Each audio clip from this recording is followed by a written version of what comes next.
many of you mentioned that your children like either nature books or things about animals, so I was just going to give you a sneak peek inside of a couple of the titles that I have on hand to give you an idea of what's inside of them. So the three that I have to show you are the Usborne World of Animals. It's a internet-linked book. Mysteries and Marvels of Nature, which is also internet linked, and a hardcover board book that's a new one called 1000 Things in Nature. So let's start with the Usborne World of Animals. This book has such pretty illustrations. The pages just pop out at you.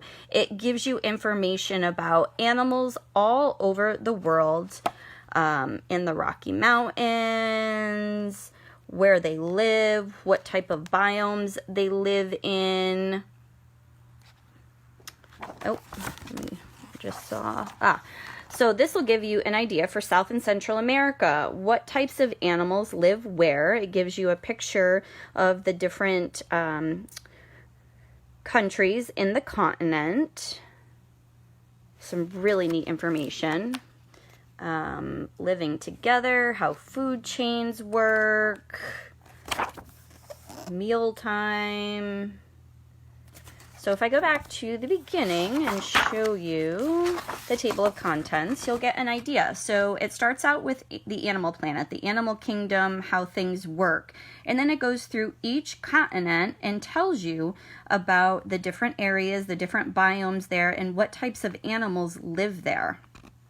So this is a really nifty book, and it's a really fun book that's filled with facts about all different kinds of things. And actually, my son and I were just looking through this the other day, and I didn't realize that hedgehogs actually come from near Austria, Switzerland area. So I'm learning something new too. A map of the different biomes there. Oh yeah.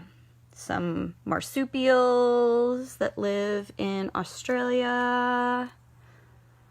Oh, look at that cute little guy. He must be a, let's see, a tarsier? He lives in the mangroves, and he is nocturnal. So yeah, very cool book here.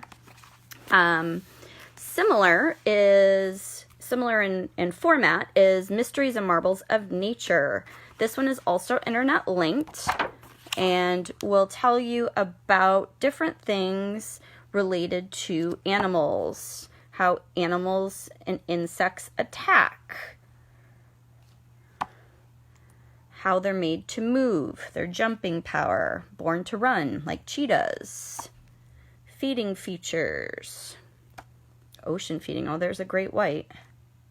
So if we go back to the beginning, I can show you the table of contents. So you've got feeding, movement, attacking, defending, relationships, communication, life cycles, homes, extremes, senses, and features. So this is another fun one if you want to learn some interesting facts about animals that are not typical facts that you would learn. A baby snake may stay near its egg for several days after it first breaks the shell until it feels safe enough to leave. That's something I didn't know. So yeah, internet linked, very cool book. And the new one here is called 1000 Things in Nature. And my boys have actually been bringing this outside to identify things all over the place. So it may be a little dirty on the inside.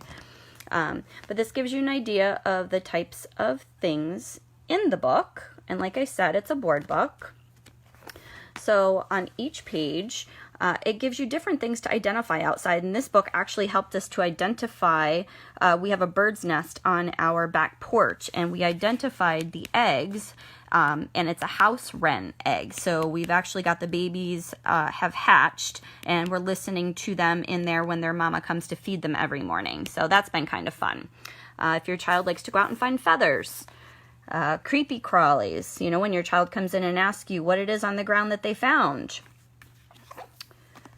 Things to find in woodlands and forests, how you can identify different kinds of trees, things you might find in the desert, different things you might find in the ice and snow, farms and fields, by the coast, different kinds of things you would find on the seashore. And my boy's favorite page so far, as you can tell by the dirt on the page, is the fossil rocks and gems. So my kids are obsessed right now with rocks and gems. So they take this outside, they dig in the backyard, see what they can find, and see if it matches up to any of these gems in here. So another fun book. This is a great one for the summertime. Send your children outside with it. Go see how many things they can find in the book. Kind of like a scavenger hunt. So 1,000 Things to Know About Nature. And that is it that I have for now. I hope you guys enjoyed. Let me know if you have any questions.